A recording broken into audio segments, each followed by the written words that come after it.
Allah is the one who brings the living from the dead and the dead from the living. And this is exactly what happened to Ikrimah. Not just Ikrimah. Many of the great Sahabas who came from the worst corrupted disbelievers. Ikrimah is just one of them. Amr ibn al-As, who came from Al-As ibn Wa'il.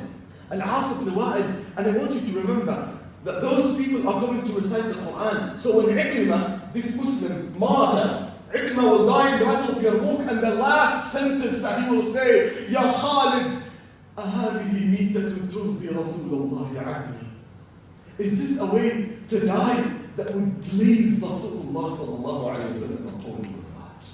That's Ikrimah.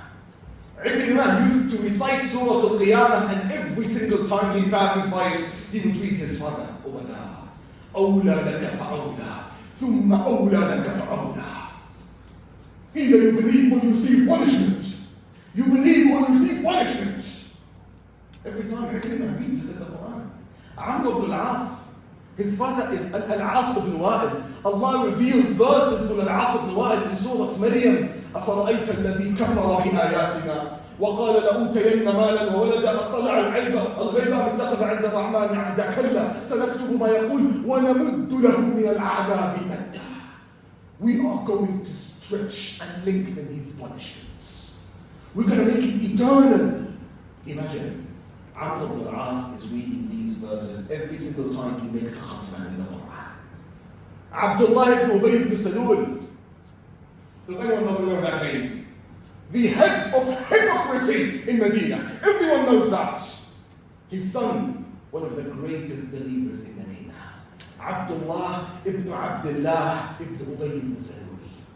And every time he passes by Surah Al-Tawbah, he reads, وَلَا تُصَلِّ عَلَىٰ أَحَدٍ مِّنْهُمْ مَاتَ أَبَدًا وَلَا تَقُمْ عَلَىٰ قَبْرِهِ. Don't pray on this man. And don't even stand on his grave. Yet Abdullah ibn Ubay ibn Salul reads it. Abu Lahab! Oh, he doesn't know Abu Lahab. Abu Lahab had 5 children, 3 daughters, Durra, wa Azza, wa Khalida, and 2 sons, Utbah wa Mu'tab. All of them reverted to Islam and became Muslims. Guess what they read every single khatmah? Tabbat yada Abi Lahab wa tabb. Doomed Abu Lahab and the hand of Abu Lahab. In other words, doomed your father. Not just your father, and your mother. وَامْرَأَتُهُ حَمَّالَةَ الْحَطَبِ. Imagine that.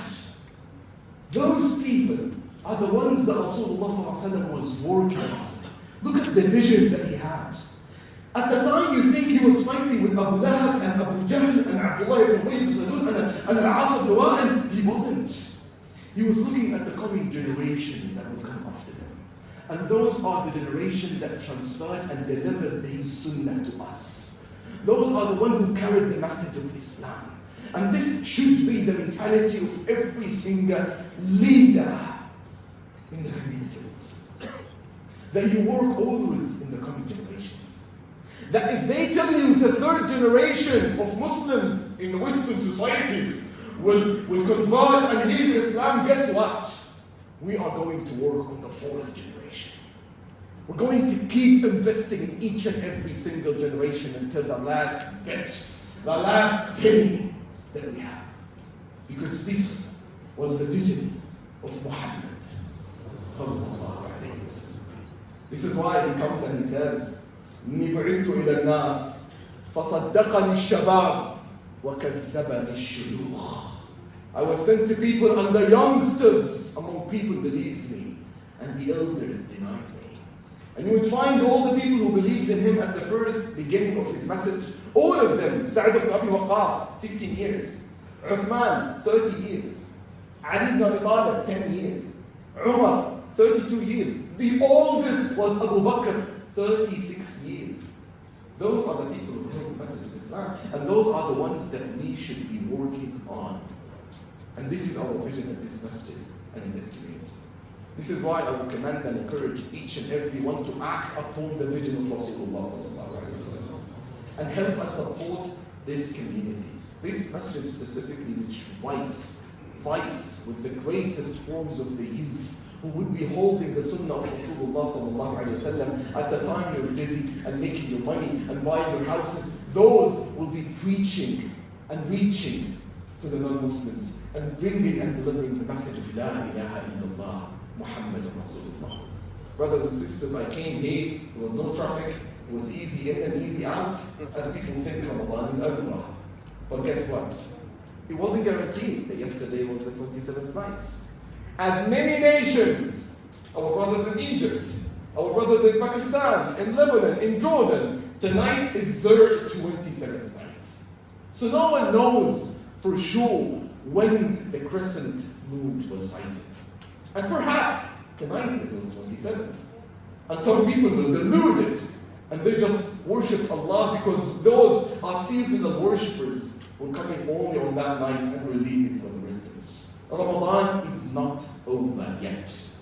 Keep worshiping, keep approaching, keep coming to the masajid of Allah subhanahu wa ta'ala and keep supporting the project because I believe we are still $300,000 or $400,000 short to buy our community center, inshallah. I will leave the mic for inshallah, Allah to give us the update. Again, last but not least, please hold the vision of Rasulullah. Work for the Ikrimas that will come out of this community.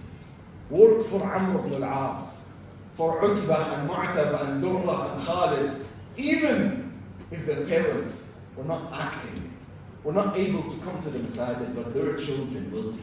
And the goodness will come, and the living will be brought from the dead. Barakallahu wa lakum. Sallallahu alayhi wa sallam. So I'll give the good news first. Alhamdulillah Rabbil Alameen, one of the most successful fundraising evenings last night. We raised approximately, we collected and then pledged altogether approximately $750,000.